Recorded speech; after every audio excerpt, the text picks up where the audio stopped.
नमस्कार आप सभी को। बिहार राज्य के आप सभी छात्रों को आपकी अग्रिम प्रारंभिक परीक्षा के लिए संस्थान की तरफ से मेरी तरफ से ढेर सारी शुभकामनाएं कि आप प्रारंभिक परीक्षा में सफल हों। और आज की जो विशेष कक्षा है साइंस का तो हम अध्ययन कर ही रहे थे, तो आज की जो ये वीडियो है विशेष रूप से करंट अफेयर्स पर एक बार फिर से है। और इसमें जो हम चर्चा करने वाले हैं एक घटना चक्र की पुस्तक है, उसी का यहाँ पे हम चर्चा करने वाले हैं।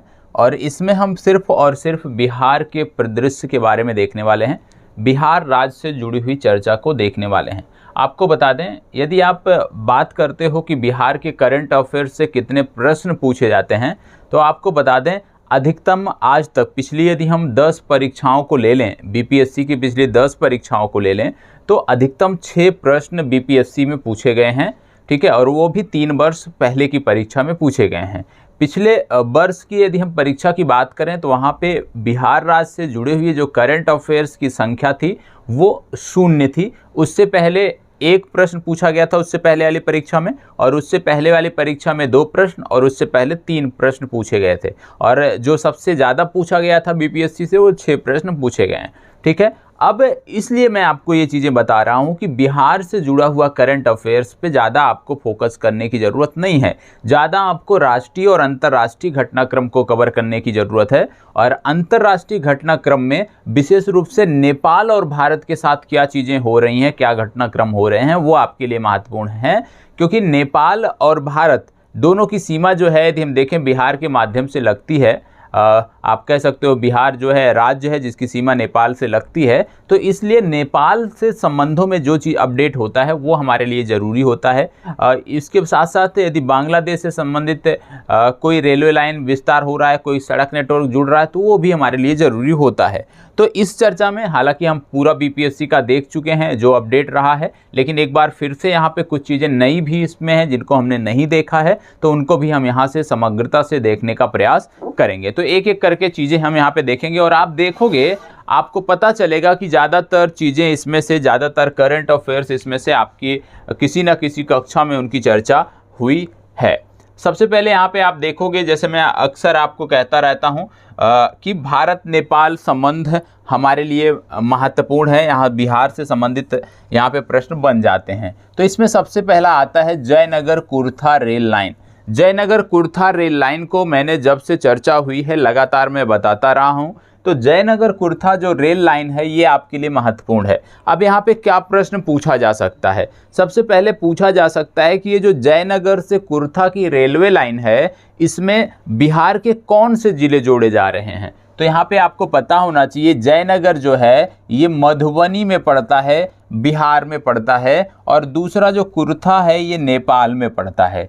तो कहने का मतलब है कि यहाँ पर बिहार के मधुबनी जिले को नेपाल से ट्रेन के माध्यम से, रेलवे नेटवर्क के माध्यम से कनेक्ट किया जा रहा है। और अप्रैल 2022 में यदि हम देखें तो इस सेवा की शुरुआत भी हो चुकी है, और जब शुरुआत हुई थी तो उस दौरान भी मैंने इसकी चर्चा की थी। तो यहाँ पे आपको याद रखना है। यहाँ पे आपको बता दें यह जो रेल खंड है ये अभी जो है, जो अप्रैल में शुरुआत हुई है, इसमें ये 34 किलोमीटर लंबा है। और यह रेल नेटवर्क जो है कुल 68 किलोमीटर, 68.72 किलोमीटर लंबे जयनगर बिजलपुर बर्दीवास परियोजना का भाग है। तो यहाँ पे अभी सिर्फ और सिर्फ आपको इतना याद रखने की ज़रूरत है कि जयनगर कुर्था रेलवे लाइन विशेष रूप से मधुबनी को नेपाल से जोड़ती है। इसमें जो जयनगर नामक स्थान है ये बिहार में पड़ता है, बाकी का दूसरा स्थान नेपाल में पड़ता है। ठीक है,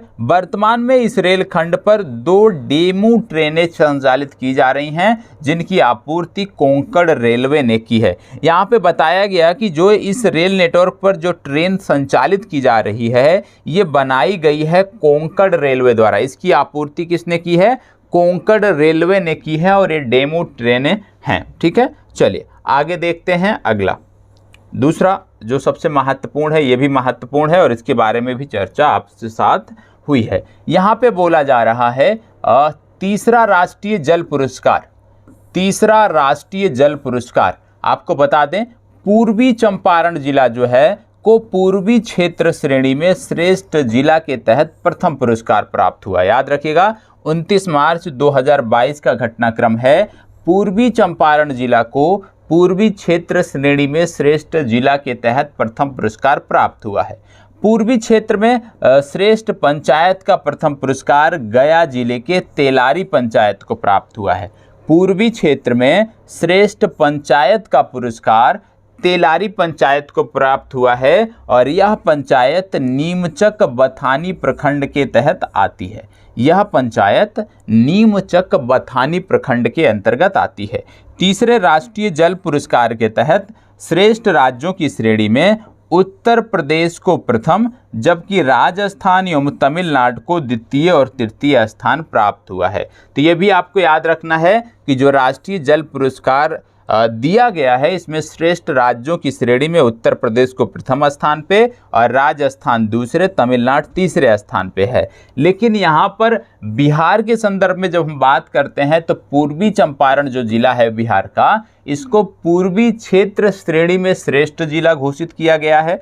और जो यहाँ पे पूर्वी क्षेत्र के अंतर्गत जो एक पंचायत है जिसको बोलते हैं तेलारी पंचायत, इसको श्रेष्ठ पंचायत का पुरस्कार पूर्वी क्षेत्र के अंतर्गत मिला है। और यदि हम बात करें ये पंचायत कहाँ पे आती है तो नीमचक बथानी प्रखंड के अंतर्गत आती है। ठीक है, तो ये आपको पता चल गया तीसरा जल पुरस्कार। अगला है निर्यात तैयारी सूचकांक।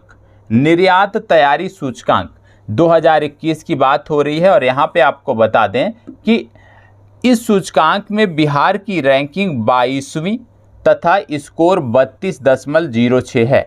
तो सबसे महत्वपूर्ण यही है कि निर्यात तैयारी सूचकांक में बिहार की रैंकिंग क्या है, 22वीं रैंकिंग है तथा इसका स्कोर 32.06 है।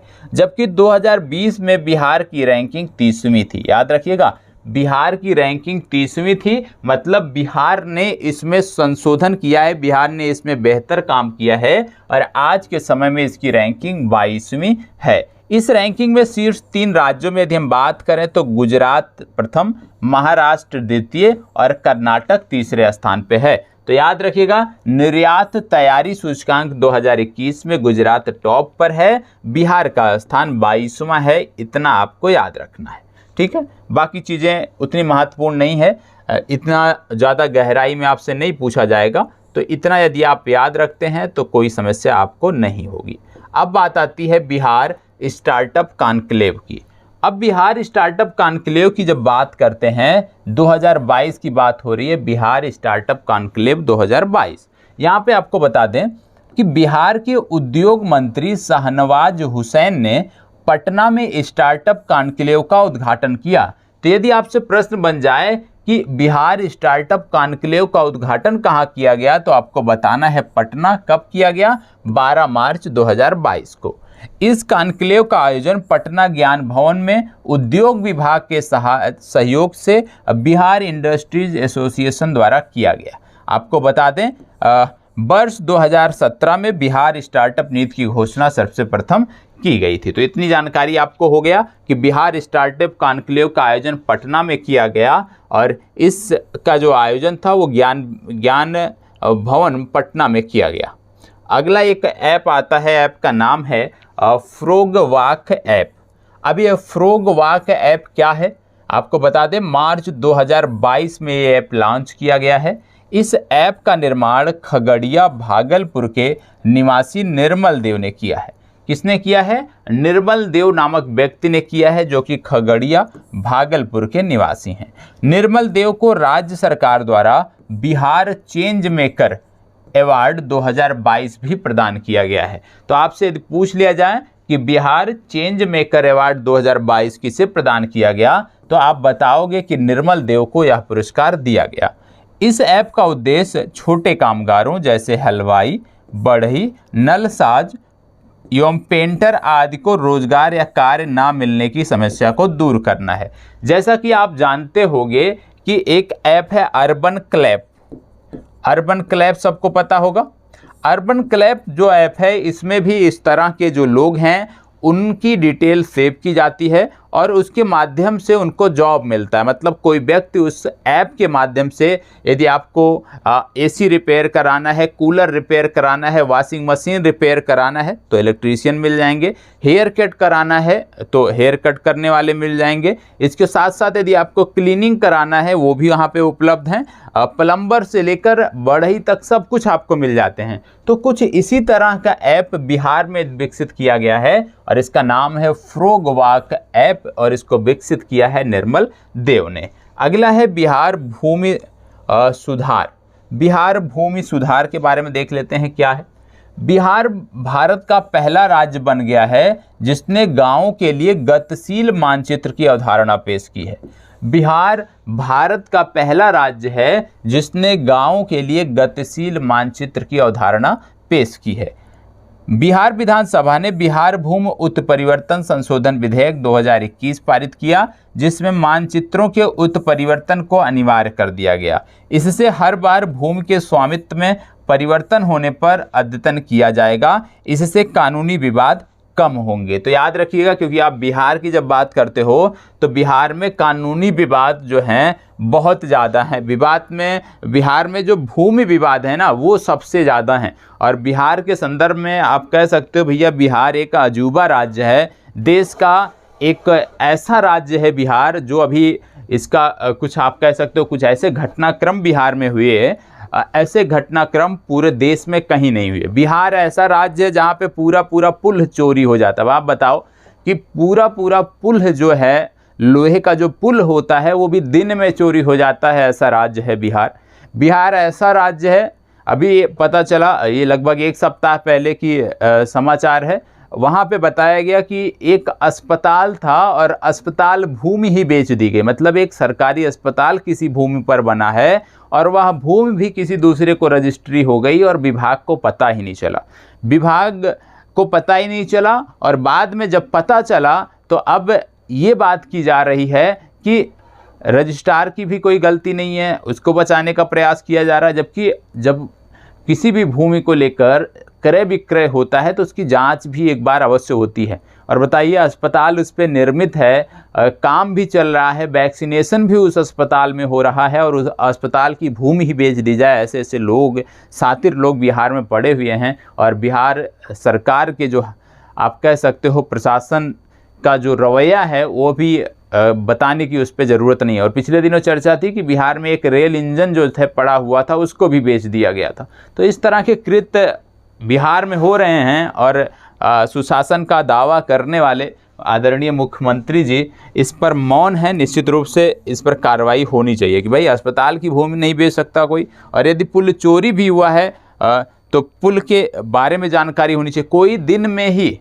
लोग ये समझ रहे थे कि शायद उस विभाग के अधिकारी होंगे, इस वजह से दिन में आए हैं और दिन में ही जेसीबी की मदद से सारा का सारा जो मटेरियल था लोहे का वो सारा का सारा गायब हो गया। तो थोड़ा सा इसके बारे में भी आपको जानना चाहिए कि बिहार में प्रशासन व्यवस्था कैसी है, बिहार में पुलिस व्यवस्था कैसी है। ठीक है, अगला है 22 मार्च बिहार स्थापना दिवस। बिहार ने 22 मार्च को अपना 110वां स्थापना दिवस मनाया है। स्थापना दिवस की थीम थी जल जीवन हरियाली। तो याद रखिएगा, बिहार के स्थापना दिवस की थीम थी जल जीवन हरियाली। और आपको बता दें 22 मार्च 1912 को बिहार को बंगाल प्रेसिडेंसी से अलग करके एक नया राज्य बनाया गया था। बिहार दिवस समारोह 2022 का आयोजन गांधी मैदान पटना में हुआ था जिसकी नोडल एजेंसी शिक्षा विभाग रहा है। ठीक है, अगला है Skoch governance ranking. Skoch governance ranking 2021 Bihar वर्ष 2021 के सूचकांक में 11वें स्थान पर है। जिस स्थान पर वह वर्ष 2020 में था वह था, आप कह सकते हो, मतलब बिहार का जो स्थान है वो सेम रहा है। ठीक है, तो याद रखना है बिहार का 2021 के सूचकांक में जो स्थान है गवर्नेंस में, स्कॉच गवर्नेंस इंडेक्स में, वो 11वां है। ये आपको याद रखना है। बिहार को 4 श्रेणियों स्टार, प्रदर्शन, कैचिंग अप एवं अन्य में कैचिंग अप श्रेणी में रखा गया है। सूचकांक में शीर्ष 3 राज्यों में आंध्र प्रदेश प्रथम, पश्चिम बंगाल द्वितीय तथा उड़ीसा को तीसरा स्थान प्राप्त हुआ है। ये तीनों स्टार श्रेणी में आने वाले राज्य हैं। इसके अतिरिक्त गुजरात, महाराष्ट्र को जो है चौथे और पांचवें स्थान पर रखा गया है। तो याद रखना है कि स्कॉच गवर्नेंस रैंकिंग में बिहार का स्थान 11वां है। इसमें टॉप पर जो राज्य है वो है आंध्र प्रदेश, दूसरे स्थान पे जो राज्य है वो है पश्चिम बंगाल और तीसरे स्थान पे जो राज्य है वो है ओडिशा। ठीक है, चलिए आगे बढ़ते हैं।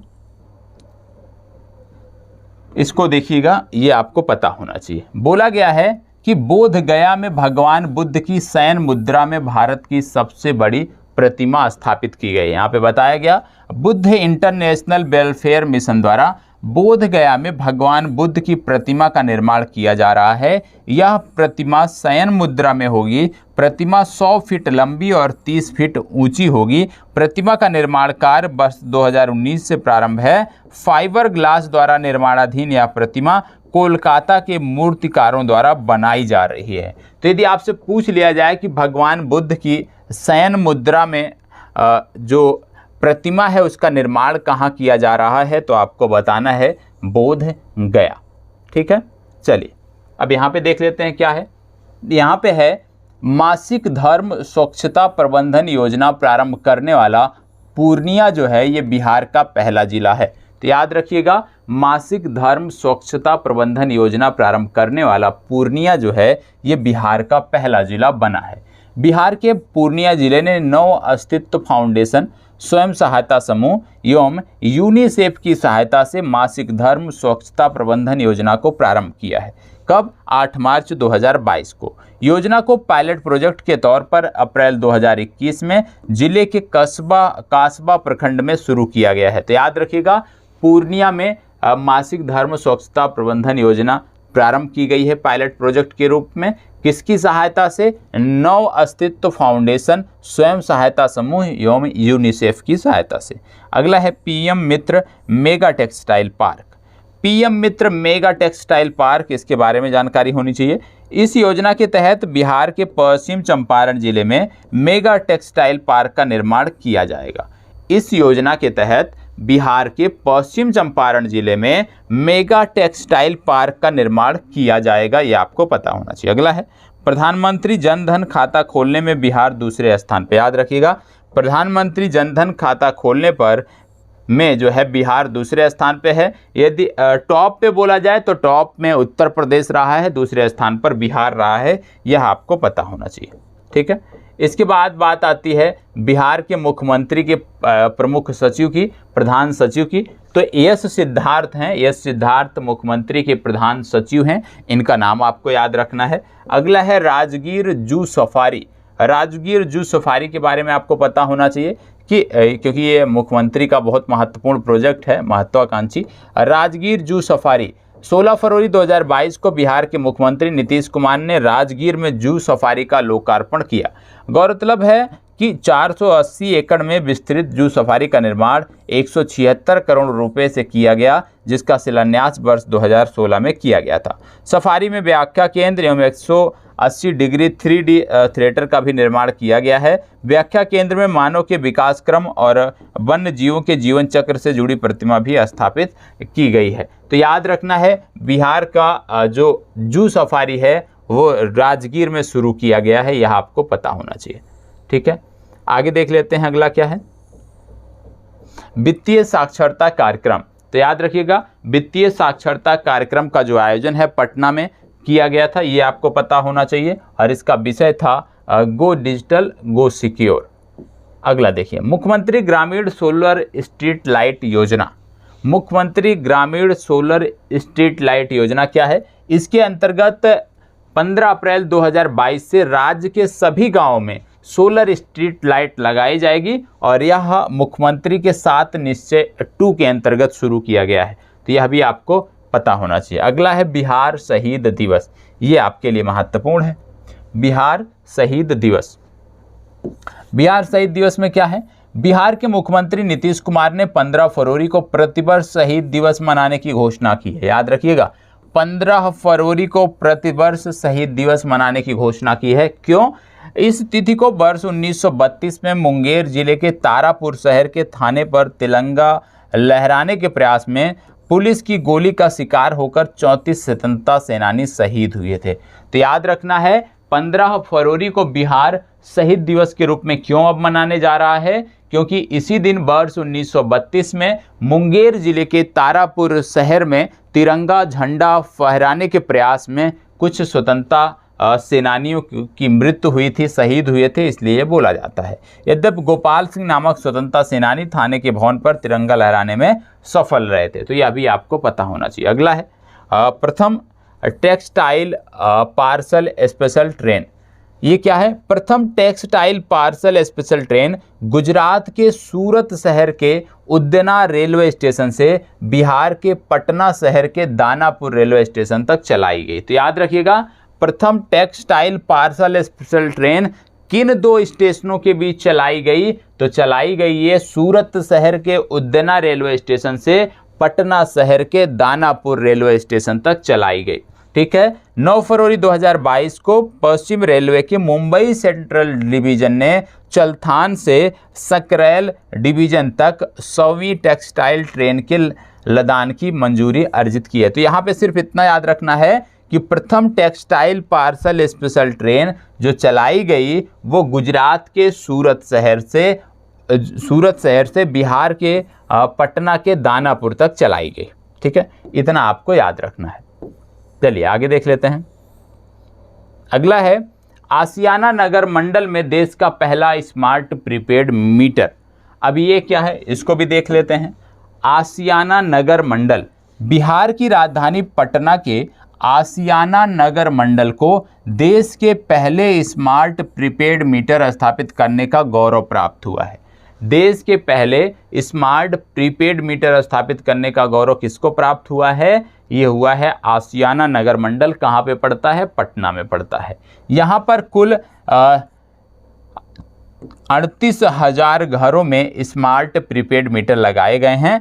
पूरे भारत में कुल 5.23 लाख घरों में स्मार्ट प्रीपेड मीटर लगाने का जो बिहार सरकार का प्रयास है वो किया जा रहा है। तो इतना याद रखना है कि बिहार की राजधानी पटना का जो आसियाना नगर है, आसियाना नगर मंडल है, ये देश का पहला स्मार्ट प्रीपेड मीटर स्थापित करने वाला नगर मंडल बन गया है। ठीक है, आगे बढ़ते हैं। मैथिली भाषा के लिए साहित्य अकादमी पुरस्कार, ये भी महत्वपूर्ण है क्योंकि साहित्य अकादमी पुरस्कार ऐसे भी महत्वपूर्ण होता है, लेकिन बिहार के संदर्भ में जब मैथिली भाषा में है तो और भी महत्वपूर्ण हो जाता है। तो मैथिली भाषा के लिए साहित्य अकादमी पुरस्कार 2021 यहाँ पे बता दें, जगदीश प्रसाद मंडल, ये नाम याद रखिएगा, जगदीश प्रसाद मंडल को यह पुरस्कार प्राप्त हुआ है। यह पुरस्कार उन्हें पंगु नामक उपन्यास के लिए हुआ है। तो आपसे ऐसे भी पूछा जा सकता है कि पंगु नामक उपन्यास के लेखक कौन हैं? तो पंगु नामक उपन्यास के लेखक हैं जगदीश प्रसाद मंडल, और जगदीश प्रसाद मंडल को मैथिली भाषा के लिए साहित्य अकादमी पुरस्कार दिया गया है। अगला है अमित मिश्र द्वारा लिखित अंशु बनी पसरी जाइब बाल कविता को मैथिली भाषा हेतु युवा साहित्य अकादमी पुरस्कार प्रदान किया गया है। तो दो पुरस्कार याद रखने हैं, एक है साहित्य अकादमी पुरस्कार, एक है युवा साहित्य अकादमी पुरस्कार। तो युवा साहित्य अकादमी पुरस्कार की बात की जाए तो अमित मिश्रा का नाम याद रखना है, और यदि साहित्य अकादमी पुरस्कार की बात कही जाए तो जगदीश प्रसाद मंडल का याद रखना है, और दोनों की कविताओं, दोनों की उपन्यासों को पता होना चाहिए। दया प्रकाश सिन्हा को सम्राट अशोक नाटक हेतु साहित्य अकादमी पुरस्कार 2021 प्रदान किया गया, इसको भी आपको याद रखना है। ठीक है, साहित्य अकादमी पुरस्कार यदि हम बात करें तो दया प्रसाद सिन्हा को सम्राट अशोक नाटक हेतु 2021 का साहित्य अकादमी पुरस्कार प्राप्त हुआ है। ठीक है, ये भी आपको पता होना चाहिए। अब बढ़ते हैं आगे। रणजी ट्रॉफी के पदार्पण मैच में शकीब अल गनी का 13 शतक, और 13 शतक लगाने वाले ये पहले खिलाड़ी हैं अपने पदार्पण, अपने आप कह सकते हो पहले मैच में। तो इनका नाम आपको याद रखना है, शकीब अल गनी, बिहार के हैं। अगला है, कई बार इसके बारे में बात हुई है, मनोज तिवारी बिहार में खादी के ब्रांड एम्बेसडर, इसके बारे में कई बार बात हुई है। ठीक है, तो वहाँ से चीज़ों को आप कर सकते हैं। अगला है Kalughat intermodal terminal. Kalughat intermodal terminal Kalughat intermodal terminal क्या है? बिहार के सारण जिले में राष्ट्रीय जलमार्ग 1 NW1 नेशनल वाटरवेज 1 पर केंद्रीय पत्तन, पोत परिवहन और जलमार्ग मंत्री सर्बानंद सोनोवाल ने इस टर्मिनल का शिलान्यास किया है। इस एक बर्थ वाले टर्मिनल की क्षमता 77,000 TEU प्रति वर्ष होगी। साथ ही यह पटना गया घाट से पांडु गुवाहाटी के लिए जलमार्ग से पोत MB लाल बहादुर शास्त्री द्वारा 200 मीट्रिक टन खाद्यान्न भेजा गया। तो यहाँ पे इतना आपको याद रखना है कि कालू घाट इंटर मॉडल टर्मिनल कहाँ है? तो ये सारण जिले में है, आपको पता होना चाहिए। कहाँ पे है? सारण जिले में पड़ता है, ये जानकारी आपको होनी चाहिए। ठीक है, चलिए आगे देख लेते हैं। अगला है बार काउंसिल ऑफ इंडिया, उतना महत्वपूर्ण है नहीं। ठीक है, तो इसको छोड़िए। ये देखिए, अंजनी कुमार सिंह बिहार संग्रहालय के महानिर्देशक नियुक्त। याद रखिएगा, अंजनी कुमार सिंह को बिहार संग्रहालय का महानिर्देशक नियुक्त किया गया है। इसके बाद आता है मैथिली साहित्यकार लिली रे का निधन। इनके बारे में मैंने आपको बताया कि एक मैथिली साहित्यकार थी लिली रे, जिनका निधन हो गया है। और इनकी प्रमुख जो उपन्यास था वो था मारीचिका, ये भी आपको पता होना चाहिए। अगला है बिहार का पुनैरा धाम स्वदेश दर्शन योजना के अंतर्गत शामिल। याद रखना है, बिहार का जो पुनैरा धाम है ये सीतामढ़ी के अंतर्गत आता है। और जो रामायण सर्किट है, रामायण सर्किट में इसको जोड़ा गया है। इसके बारे में मैंने पहले भी बताया है। तो पुनैरा धाम सीतामढ़ी आपको याद रखना है कि इसको रामायण सर्किट में शामिल किया गया है। अगला है बिहार का दूसरा बाघ अभ्यारण्य। बिहार का दूसरा बाघ अभ्यारण्य बनाने के लिए घोषणा की गई है। और यह बाघ अभ्यारण्य जो है ये कैमूर जिले में खोला जाएगा। और आपको बता दें कि बिहार वन विभाग द्वारा 26 मार्च 2022 को कैमूर वन्यजीव अभ्यारण्य में बाघ देखा गया था। तो इसको भी आपको याद रखना। अगला है वर्तमान में बिहार में एकमात्र बाघ अभ्यारण्य है, पश्चिमी चंपारण में पड़ता है वाल्मीकि टाइगर रिजर्व। और बिहार राज्य के पर्यटन विभाग द्वारा, बिहार राज्य सरकार द्वारा बहुत ही कम दरों पर वाल्मीकि राष्ट्रीय उद्यान को लेकर कार्य किया जा रहा है। यदि आप वाल्मीकि राष्ट्रीय उद्यान जाना चाहते हैं तो बिहार राज्य सरकार के कई सारे पैकेज हैं, जिनमें एक 2 दिन का पैकेज है जो पटना से शुरू होता है, पटना पे समाप्त होता है और वाल्मीकि नगर तक जाता है। इसके साथ साथ कुछ अन्य पर्यटन स्थानों को कवर किया गया है। और शुल्क इनकी जो है बहुत मिनिमम रखी गई है। निश्चित रूप से पूरे भारत में आप किसी भी राष्ट्रीय उद्यान या वन्य जीव अभ्यारण्य या बाघ अभ्यारण्य में इतने सस्ते दामों पर ना ही आप रुक सकते हैं, ना ही आप टहल सकते हैं। जो यहाँ पे सफारी का चार्ज है 2000 रुपये सफारी का चार्ज है यदि आप जिप्सी बुक करते हैं। और कहीं यदि जाएंगे तो 5000 से कम आपको नहीं मिलेगा। बिहार जो यहाँ पे कॉटेज हैं, जिनको आप बोलते हो रहने का जो स्थान है वाल्मीकि नगर में, टाइगर रिजर्व में जो स्थान है इनका, उसमें यदि आप देखोगे तो 1000 रुपये में अच्छे कमरे आपको विद एयर कंडीशनर आपको मिल जा रहे हैं। ठीक है, बहुत अच्छे हैं। मैं जा रहा हूँ, मैं आपको विजुअल भी दिखाऊंगा। और लगभग 9, 10, 11 3 दिन मुझे वहाँ रहना है वाल्मीकि टाइगर रिजर्व में। तो निश्चित रूप से मैं विजुअल दिखाऊंगा, बहुत ही अच्छा है। निश्चित रूप से बिहार का यदि हम बात करें तो बिहार का स्वर्ग कहा जा सकता है। आप जो चीज़ें यहाँ पे जाके देखेंगे ना, वो निश्चित रूप से उसको देखने के लिए या तो आपको पर्वतीय राज्यों का दौरा करना पड़ेगा, लेकिन यहाँ से बहुत अच्छा व्यू हर चीज़ का आपको मिल जाएगा। तो यदि आप बिहार के रहने वाले हैं तो निश्चित रूप से आपको वाल्मीकि टाइगर रिजर्व अवश्य एक बार जाना चाहिए। चलिए पद्म पुरस्कार 2022 की बात कर लेते हैं। पद्म पुरस्कार 2022 में देखें, 25 जनवरी 2022 को 73वें गणतंत्र दिवस के अवसर पर राष्ट्रपति ने 128 पद्म पुरस्कारों की घोषणा की। तो ये संख्या याद रखना है, कुल 128 लोगों को दिया गया।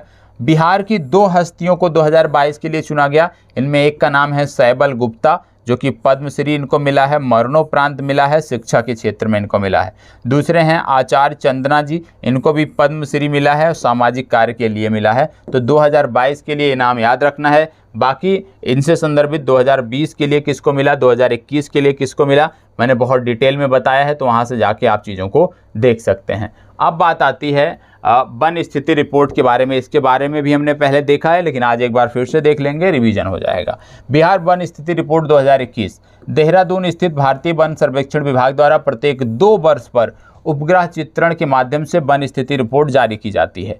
13 जनवरी 2022 को इस श्रृंखला की 17वीं वन स्थिति रिपोर्ट जारी की गई। सर्वप्रथम इस रिपोर्ट को वर्ष 1987 में प्रकाशित किया गया था। भारत वन स्थिति रिपोर्ट 2021 के अनुसार बिहार का वनावरण 7380.79 वर्ग किलोमीटर है। 7380.79 वर्ग किलोमीटर है, ये आपको याद रखना है, ठीक है, जो कि बिहार के कुल भौगोलिक क्षेत्रफल का लगभग 7.84% है। तो बिहार के जो आपको कुल वनावरण देखने को मिलता है, बिहार के कुल भौगोलिक क्षेत्रफल का 7.84% है। वर्ष 2019 की तुलना में यदि हम देखें तो वनावरण में 75 वर्ग किलोमीटर की वृद्धि हुई है, ये आपको पता होना चाहिए, ठीक है। इसके साथ साथ आपको पता होगा जो पिछले रिपोर्ट से 1.03% ज़्यादा है। अब कहाँ कहाँ पे हैं ये इसके बारे में भी बता दिया गया है, इसको भी आप देख लीजिए।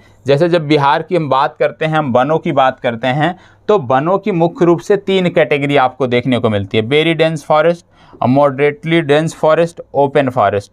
तो बिहार में यदि हम बात करें 2021 की डेटा की बात करें तो बिहार में जो अति सघन वन है वो 333.42 वर्ग किलोमीटर के क्षेत्र पर हैं, और पहले भी ये 2019 में 333.13 वर्ग किलोमीटर के क्षेत्र पर थे। हालांकि इसमें 0.32 की वृद्धि देखी जा रही है, तो आप कह सकते हो नाम मात्र की है। दूसरा है मध्यम रूप से घने वन या मॉडरेटली डेंस फॉरेस्ट। इसमें यदि हम देखें तो 3285.83 वर्ग किलोमीटर का एरिया है, ये आपको पता होना चाहिए। अगला है ओपन फॉरेस्ट, खुला वन। यहाँ पे यदि हम देखें तो 3761.54 वर्ग किलोमीटर का एरिया है, और कुल यदि हम देख लेते हैं तो 7380.79 वर्ग किलोमीटर का एरिया है। तो सबसे कम यदि हम बात करें बिहार में जो वन क्षेत्र है, सबसे ज़्यादा खुला वन है और सबसे कम अति सघन वन है, ये आपको पता होना चाहिए। अब वनावरण में शीर्ष जिले कौन से हैं, इसकी भी बात यहाँ पे कर लेते हैं। वनावरण में यदि हम बात करें बहुत घने वन कहाँ पे हैं सबसे ज़्यादा, तो पश्चिमी चंपारण में है सबसे ज़्यादा। मध्यम घने वन कहाँ पे हैं सबसे ज़्यादा, ये भी पश्चिमी चंपारण में है सबसे ज़्यादा। खुला वन सबसे ज़्यादा कहाँ पे है, तो कैमूर में है। और ये जो यहाँ पे कैटेगरी बनाई गई है, ये क्षेत्रफल के आधार पे बनाई गई है। अगला है क्षेत्रफल के अनुसार वनावरण वाले जिले सर्वाधिक। इसमें यदि आप देखोगे तो कैमूर में सबसे ज़्यादा यदि हम देखें 31.56% पर आपको वन देखने को मिलेगा, वनावरण देखने को मिलेगा। पश्चिमी चंपारण में देखोगे तो पश्चिमी चंपारण के कुल एरिया का 17.28% भाग पर आपको वन देखने को मिलेंगे। और रोहतास में यदि देखोगे तो 17.26 वर्ग किलोमीटर की एरिया पे देखने को मिलेंगे, लेकिन ये जिले के कुल क्षेत्रफल के आधार पे हैं, ठीक है। चलिए आगे बढ़ते हैं। यहाँ पे है सबसे कम वन कहाँ पे हैं, तो आपको याद रखना है बिहार में सबसे कम वन यदि हम बात करें क्षेत्रफल, तो सबसे कम वन है शेखपुरा में, उसके बाद अरवल, उसके बाद जहानाबाद, इतना आपको याद रखना है, ठीक है। इसके बाद प्रतिशत के अनुसार वनावरण वाले ज़िले सबसे ज़्यादा कौन से हैं, तो प्रतिशत के अनुसार यदि हम देखें तो कैमूर, जमुई और नेवादा ये सबसे ज़्यादा हैं। सबसे कम में शेखपुरा हमेशा है, ये आपको याद रखना है, ठीक है। चाहे आप प्रतिशत की बात करते हैं, चाहे आप टोटल क्षेत्रफल के आधार पे बात करते हैं।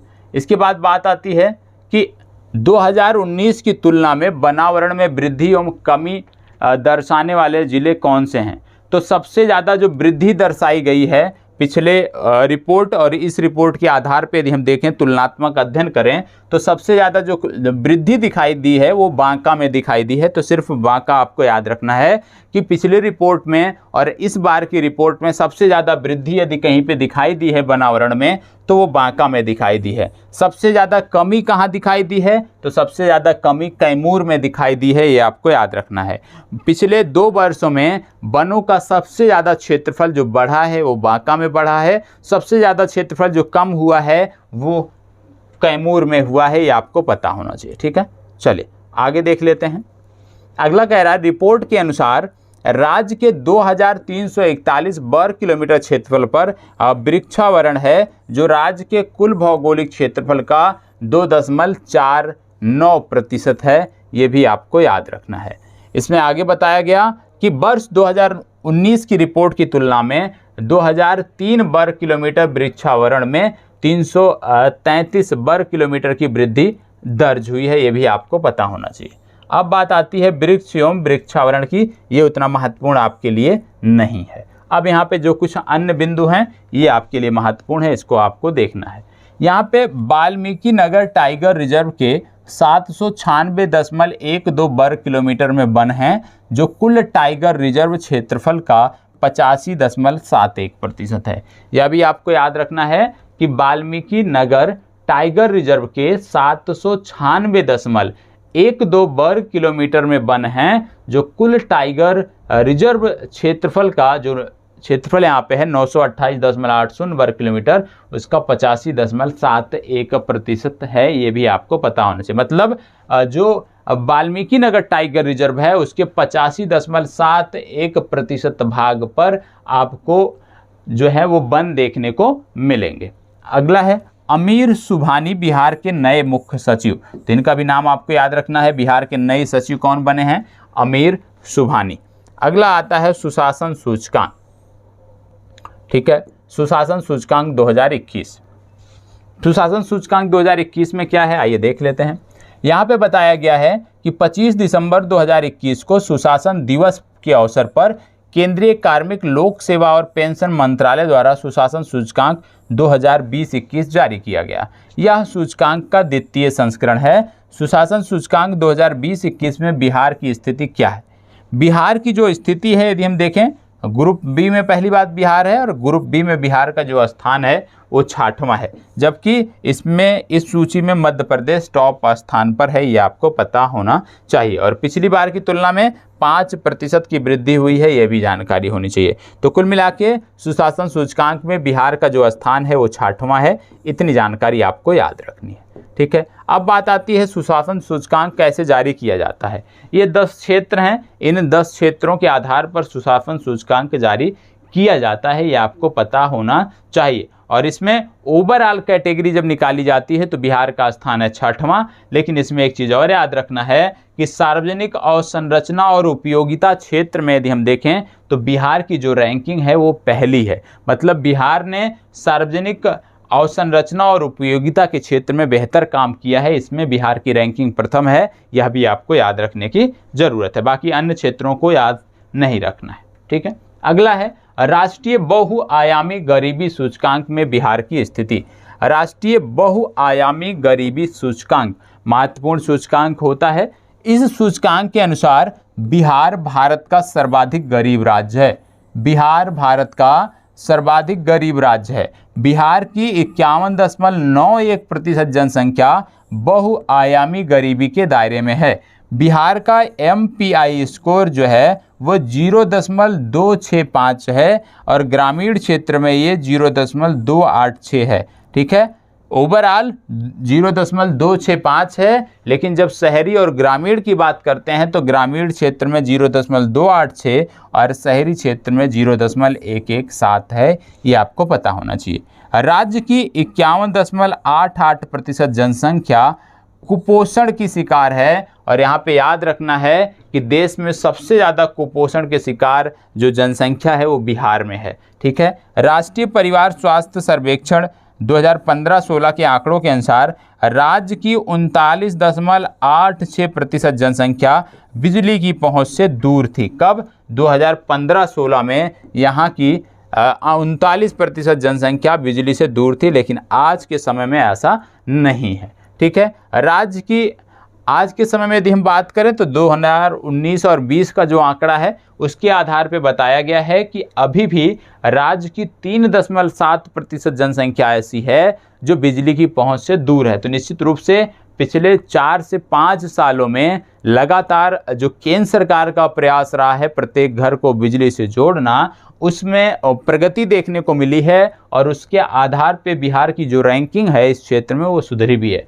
ठीक है, चलिए, तो ओवरऑल आपको बिहार के संदर्भ में याद रखना है। अब एक चार्ट है जो सर्वाधिक और न्यूनतम गरीबी दर्शाने वाले जो स्थान हैं उनके बारे में बताता है। जैसे सर्वाधिक बहुआयामी गरीबी वाले जिले में यदि हम टॉप पे बात करें तो किशनगंज आता है। किशनगंज की यदि हम बात करें तो बहुआयामी गरीब जनसंख्या जो है यहाँ पे 64.75 है। मतलब किशनगंज में सबसे ज़्यादा आप कह सकते हो गरीब जनसंख्या निवास करती है। न्यूनतम बहुआयामी गरीबी वाले ज़िले कौन से हैं? मतलब पटना। मतलब बिहार का जो पटना ज़िला है आप कह सकते हो सबसे संपन्न ज़िला है, क्योंकि यहाँ पर जो गरीबी का जनसंख्या का प्रतिशत है वो 29.20 है। तो यहाँ पे आपको सिर्फ एक चीज़ याद रखना है कि जो किशनगंज है, किशनगंज बहुआयामी गरीबी वाले ज़िलों में टॉप पर है। और जब हम बात करते हैं पटना की तो न्यूनतम बहुआयामी गरीबी सूचकांक में पटना टॉप पर है। पटना में सबसे कम गरीब जनसंख्या रहती है। ठीक है, अब इसके संकेतक कौन से होते हैं? किन संकेतकों के आधार पर यह बहुआयामी गरीबी सूचकांक निकाला जाता है? तो ये कुछ संकेतक दिए हुए हैं, जैसे पोषण, बाल एवं किशोर मृत्यु दर, मातृत्व सुरक्षा। अब इसमें भी देखो बिहार की रैंकिंग की गई है। जैसे पहले में पोषण पे यदि हम बात करें तो बिहार पूरे भारत में अंतिम स्थान पर आता है। मतलब पोषण की स्थिति बिहार में सबसे खराब है। बाल एवं किशोर मृत्यु दर की बात करें, बिहार अंतिम स्थान पर। मातृत्व स्वास्थ्य, बिहार अंतिम स्थान पर। स्कूल शिक्षा के वर्ष, बिहार अंतिम स्थान पर। स्कूल में उपस्थिति, बिहार अंतिम स्थान पर। खाना पकाने में प्रयुक्त ईंधन, बिहार अंतिम से 5वां। स्वच्छता में बिहार अंतिम। पेयजल में हालांकि द्वितीय स्थान पे है। ठीक है, तो यहाँ पे आपको याद रखने की ज़रूरत है कि बिहार ज़्यादातर जो आम इंसान को चाहिए, शिक्षा और स्वास्थ्य। एक व्यक्ति को क्या चाहिए? कोई भी व्यक्ति यदि आप कह सकते हो गरीब है तो उसकी पहुंच जो है कहाँ नहीं हो पाएगी? शिक्षा और स्वास्थ्य पर उसकी पहुंच नहीं हो पाएगी। तो राज्य सरकार यदि गरीब व्यक्तियों के लिए शिक्षा और स्वास्थ्य जो है वो मुहैया करा दे, जो कि राज्य की जिम्मेदारी होती है, तो निश्चित रूप से गरीबों का भी जो जीवन स्तर है वो ऊपर उठेगा। क्योंकि गरीब तबके में यदि देखें या सभी संपन्न वर्ग में भी देखें, सबसे ज़्यादा जो खर्च आता है आज के समय में वो शिक्षा और स्वास्थ्य पर आता है। इसी के चलते आप देखते होंगे कि बिहार में बच्चियों की शिक्षा, विशेष रूप से जब उच्च शिक्षा की बात आती है तो वहाँ पे स्थिति बहुत खराब है। और उसी को प्रोत्साहन देने के लिए राज्य सरकार ने स्कीम भी निकाला है, जिसके अंतर्गत इंटर पास करने पर बालिकाओं को एक मुश्त कुछ राशि दी जाती है और स्नातक पास करने पर एक राशि दी जाती है, जिससे कि बालिकाओं को स्कूलों से उच्च शिक्षा से वंचित ना किया जा सके। तो यहाँ पे याद रखना है कि बिहार ज़्यादातर जो शिक्षा और स्वास्थ्य के पैमाने हैं उसमें निम्न स्थान पे है। अब टॉप पर कौन है? तो पोषण के मामले में सिक्किम टॉप पर है। ठीक है, बाकी अन्य संकेतक जो भी आप देख रहे होंगे शिक्षा और स्वास्थ्य के, इसमें केरल टॉप पर है। केरल की स्थिति बेहतर है और या तो गोवा की स्थिति बेहतर है। तो यहाँ पे याद रखना है कि दक्षिण भारत के जो हमारे राज्य हैं वो शिक्षा और स्वास्थ्य के स्तर पे यदि हम देखें तो बहुत ही बेहतर कर रहे हैं। अब आती है समाज सुधार यात्रा। समाज सुधार यात्रा, मुख्यमंत्री नीतीश कुमार की समाज सुधार यात्रा काफ़ी चर्चा में थी। और समाज सुधार यात्रा में क्या था कि समाज सुधार यात्रा जो थी ये मोतिहारी से प्रारंभ हुई थी और पटना में आकर ख़त्म हुई थी। इसमें 12 जिले शामिल थे। तो सिर्फ इसमें याद रखना है कि मोतिहारी से पटना तक थी और इसमें 12 जिले शामिल थे, ये आपको पता होना चाहिए। और इसमें विशेष रूप से मुख्यमंत्री जगह जगह जाकर जन कल्याणकारी जो योजनाएं होती थी राज्य सरकार की उसका बताते थे। अगला है राष्ट्रीय औषधि शिक्षा और अनुसंधान संशोधन अधिनियम 2021। इसको राष्ट्रपति की स्वीकृति मिल गई है। इसमें उतना महत्वपूर्ण नहीं है, रहने दीजिए इसको। ये है मधुबनी साहित्य महोत्सव। मधुबनी साहित्य महोत्सव 2021 महत्वपूर्ण है। 12 से 15 दिसंबर 2021 को कामेश्वर सिंह दरभंगा संस्कृत विश्वविद्यालय के प्रांगण में इसको आयोजन किया गया था। यह महोत्सव centre for studies of tradition and system द्वारा आयोजित किया जाता है। इसका आयोजन वर्ष 2018 से किया जा रहा है।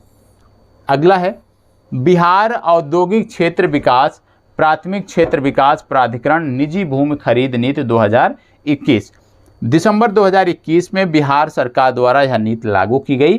इस नीति के तहत बिहार औद्योगिक क्षेत्र विकास प्राधिकरण निजी क्षेत्र से कम 90 वर्ष के लिए भूमि पट्टे पर लेगा। जो भूमि खरीद या पट्टे पर ली जाएगी वह 50 एकड़ से कम नहीं होगी। तो प्राथमिक क्षेत्र विकास प्राधिकरण निजी भूमि खरीद नीति, इसको आपको याद रखना है। ठीक है, इसमें बहुत ज़्यादा कुछ नहीं है। अगला है गृह दर्शन ऐप। आइए देख लेते हैं गृह दर्शन ऐप क्या है। गृह दर्शन ऐप बिहार गृह विभाग द्वारा जारी किया गया है। बिहार में कानून व्यवस्था की स्थिति को बेहतर बनाने के लिए इसको जारी किया गया है। इस ऐप में राज्य के सभी थानों, अस्पताल, स्टैंड, रेलवे स्टेशन, जेल, कब्रिस्तान, शमशान, फायर ब्रिगेड आदि का महत्वपूर्ण डाटा जो है इसमें रहेगा। तो यहाँ पे आप रख सकते हो कि गृह दर्शन ऐप बिहार गृह विभाग द्वारा जारी किया गया है। अगला है बिहार विभूति सम्मान।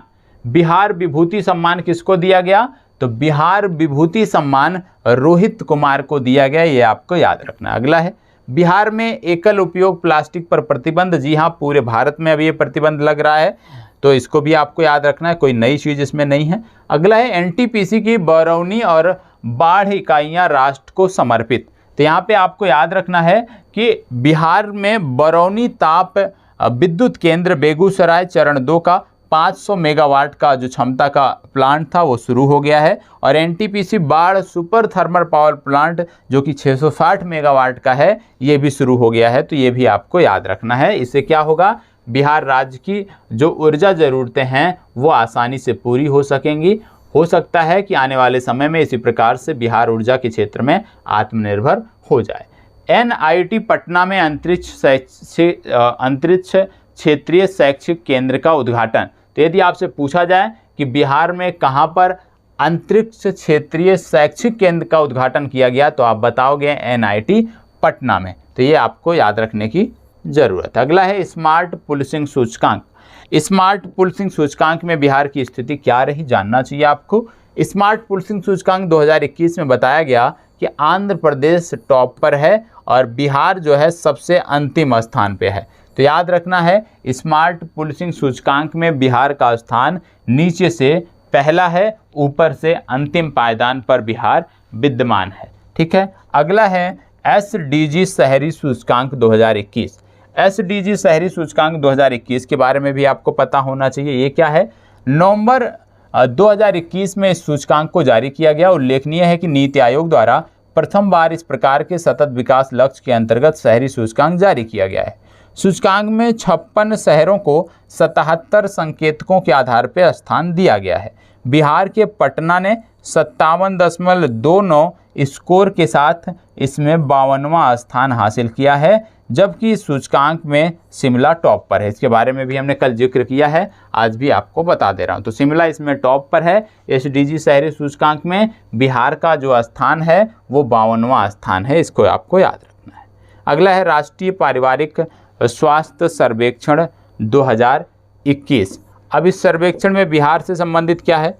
इस सर्वेक्षण में बताया गया कि बिहार के शहरी क्षेत्रों का जो लिंगानुपात है, जहां केवल 982 है, वहीं ग्रामीण क्षेत्रों का जो लिंगानुपात है वो 1111 है। शिशु मृत्यु दर जो है वो पिछले सर्वेक्षण से कम हुई है। पहले जहां 48.1 प्रति हजार था, वह अब घटकर 46.8 हो गया है। और कुल प्रजनन दर भी यदि हम बात करें तो पिछले सर्वेक्षण से कम हुई है। पहले 3.4 थी, आज 3.0 है। ठीक है, तो यह भी आपको याद रखना है।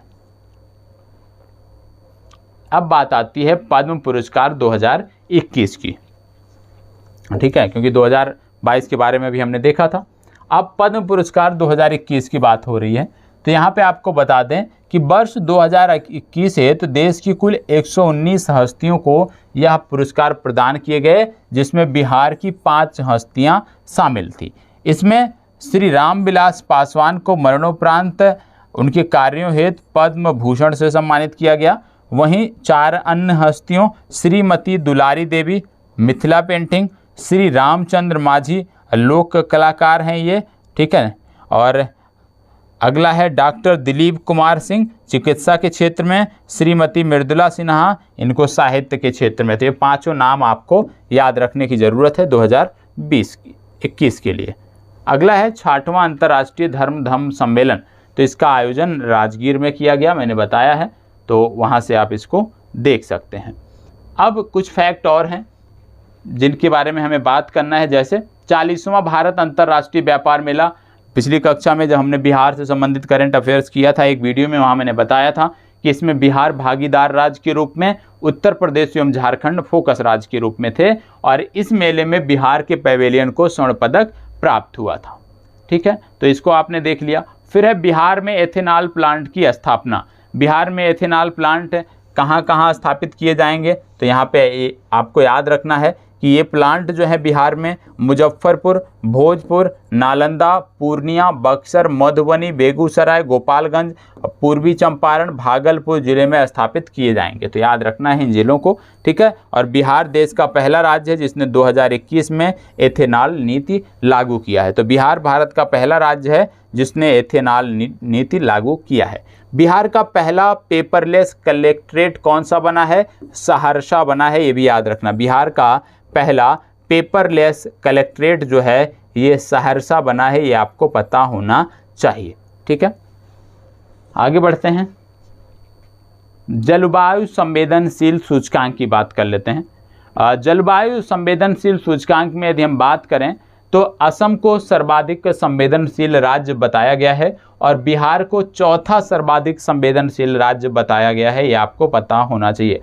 तो जलवायु संवेदनशील सूचकांक में बिहार का स्थान चौथा है। इसमें सबसे ज़्यादा संवेदनशील जो है वह असम को बताया गया है। अगला है गंगा डॉल्फिन की गणना। गंगा डॉल्फिन की गणना आप जानते हो 5 अक्टूबर को गंगा डॉल्फिन दिवस मनाया जाता है और इसी अवसर पर गंगा डॉल्फिन गणना, गंगा डॉल्फिन जनगणना की घोषणा की गई और भागलपुर वन प्रभाग मंडल में इसकी शुरुआत की गई है, ये आपको पता होना चाहिए। इसके अंतर्गत बिहार के सुल्तानगंज से लेकर कहलगांव तक के करीब 60 किलोमीटर क्षेत्र को गैंगेटिक रिवर डॉल्फिन संरक्षित क्षेत्र घोषित किया गया। कहाँ से कहाँ तक? सुल्तानगंज से कहलगांव तक, ये भी आपको जरूरी है। चलें, बाकी गंगा डॉल्फिन के बारे में कई बार मैंने आपको बताया है, ठीक है। फिर बात आती है देश का पहला महिला कमांडो दस्ता, आप जानते हैं बिहार ने तैयार किया है, इसके बारे में भी आपको बता दी गई है। मंदार हिल्स रोपवे के बारे में आपको पता होगा कि बांका स्थित मंदार पर्वत पर बिहार का दूसरा रोपवे बनाया गया है और रोपवे इसलिए भी महत्वपूर्ण है क्योंकि बिहार में एक दुर्घटनाग्रस्त भी हुआ था, एक रोपवे में दुर्घटना हुई थी, इसलिए रोपवे जो हैं वो आपके लिए महत्वपूर्ण हो जाते हैं, ठीक है। चलिए, बिहार का पहला डबल डेकर फ्लाईओवर, बिहार का पहला डबल डेकर फ्लाईओवर कहाँ बना है? तो याद रखिएगा, बिहार का पहला डबल डेकर फ्लाईओवर जो है ये कारगिल चौक से NIT तक बना है, ये आपको पता होना चाहिए। ये 2.20 किलोमीटर लंबा होगा। इसकी शुरुआत मुख्यमंत्री नीतीश कुमार ने कर दी है, शिलान्यास कर दिया है। तो याद रखिएगा, डबल डेकर फ्लाईओवर जो है इसकी कुल लंबाई होगी 2.20 किलोमीटर और ये NIT से ये बनेगा और कारगिल चौक तक, ठीक है। इस पे कुल 422 करोड़ रुपए की लागत आएगी। 3 वर्ष में इसके निर्माण पूरे होने की संभावना है। अगला है बिहार का पहला फ्लोटिंग सोलर पावर प्लांट। तो बिहार का पहला फ्लोटिंग सोलर पावर प्लांट जो है ये दरभंगा में स्थापित किया जा रहा है, ये आपको पता होना चाहिए, ठीक है। तो सिर्फ स्थान आपको याद रखना है, ज़्यादा दिमाग लगाने की इसमें ज़रूरत नहीं है। अब बुजुर्गों के लिए जीवन गुणवत्ता सूचकांक जारी किया गया है और इस सूचकांक में बिहार जो है तीसरे स्थान पे रहा है। प्रथम स्थान पे राजस्थान और द्वितीय स्थान पे महाराष्ट्र। मतलब बुजुर्गों के लायक, रहने के लायक सबसे जो श्रेष्ठ राज्य है वो श्रेष्ठ राज्य आपका है राजस्थान, दूसरा है महाराष्ट्र और तीसरा राज्य है बिहार। तो मतलब बुजुर्गों के लिए जो आप कह सकते हो कि जो उनको चाहिए, जिस प्रकार से उनको नेचर प्रकृति चाहिए, वो बिहार उसमें तीसरे स्थान पर है, ठीक है। आगे देख लेते हैं जो कुछ होगा, नहीं तो ये आपको PDF में दे दूंगा। PDF को एक बार ज़रूर देख लीजिएगा, ठीक है। इसमें ज़्यादातर चीज़ें हमने कर ली हैं पहले भी, इसलिए उन पे जाके जो है हम अपना समय नहीं गंवाएंगे क्योंकि इसको आप स्वयं से कर लीजिएगा। एथेनॉल के बारे में बहुत बात हो गई। अब यहाँ पे कुछ प्रश्न दिए हैं, यदि आप देखना चाहें तो देख सकते हैं, ठीक है। जो भी आपने पढ़ा है उन्हीं पर आधारित प्रश्न है, तो एक बार इनको भी देख लेते हैं। जैसे पहला प्रश्न क्या कह रहा है, बोला जा रहा है 15 अप्रैल 2022 को बिहार के मुख्यमंत्री नीतीश कुमार ने कहां पर पूर्वी भारत के लिए सबसे बड़े पेप्सी प्लांट का उद्घाटन किया।